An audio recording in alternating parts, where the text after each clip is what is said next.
Eu subo essa tribuna, senhor presidente, para tocar num ponto que é um ponto muito sensível, que, aliás, é uma área de atuação de diversos servidores que estão aqui nessa casa, que são os nossos agentes fiscais de rendas, que é a situação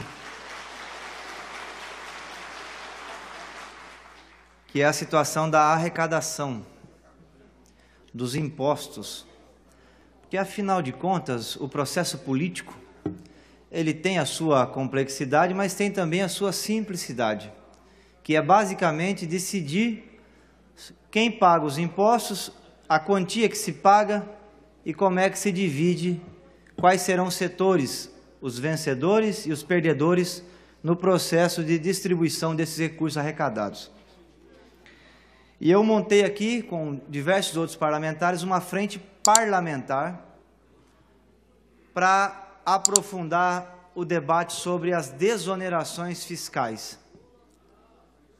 O que era uma política fiscal importante no começo do século passado, para poder, inclusive, atrair investimentos internacionais ao Brasil, os estados acabaram que também levando isso à frente, o que acabou sendo chamado de uma guerra fiscal, pela qual passa o Brasil até hoje, não é?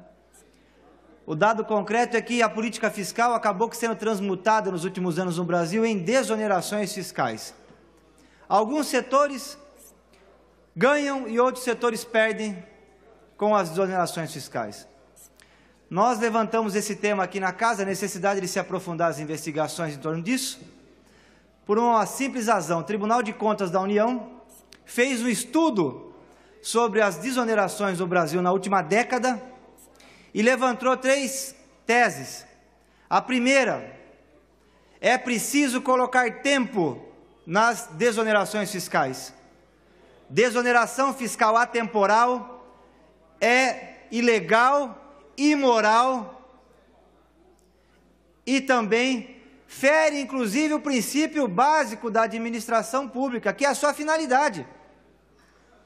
A empresa solicita a desoneração fiscal e fica com ela 30, 40 anos. O segundo, quais são os benefícios que a sociedade tem com a desoneração fiscal? E o terceiro, quem são as empresas amigas que conseguem esses benefícios? O Tribunal de Contas da União levantou esse tema, nós montamos a frente parlamentar o ano passado.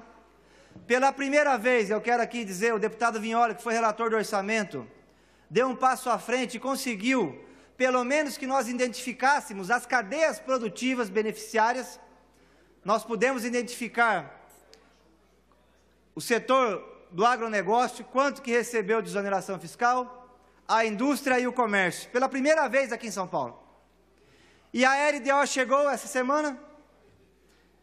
E a LDO, eu quero pedir, inclusive, para colocar aqui, nos trouxe 2 grandes informações novas sobre desonerações fiscais aqui em São Paulo. A primeira informação nova é que o valor vai subir. Nós vamos passar, segundo a Fazenda, de 16 bilhões para 23 bilhões de reais em desonerações fiscais em 2019. Não é uma diferença pequena, senhor presidente e senhores deputados. Nós estamos falando de 7 bilhões de reais a mais. Ou é dinheiro novo, ou o governo estava subestimando as desonerações fiscais ao longo dos anos passados. Eu estive no Tribunal de Contas, uma reunião de trabalho com o conselheiro Edgar, porque o conselheiro Roque Cittadini, o ano passado, deu um voto que entrou para a história do Estado de São Paulo em matéria de finanças públicas, quando resolveu colocar o pé na porta desse buraco negro, desse triângulo das bermudas de recursos públicos aqui em São Paulo, que são as desonerações fiscais. Disse Roque Cittadini, é preciso pôr luz nesse tema. E agora, então, o governo ou fez uma meia-culpa, que estava omitindo 7 bilhões em desonerações, ou vai, em meio à crise, falta de recursos generalizado, aumentar em mais 7 bilhões de desoneração fiscal. Está aqui a LDO, que chegou nessa casa essa semana. Os senhores lidam com esse tema lá na ponta e também na parte na Fazenda em relação à fiscalização.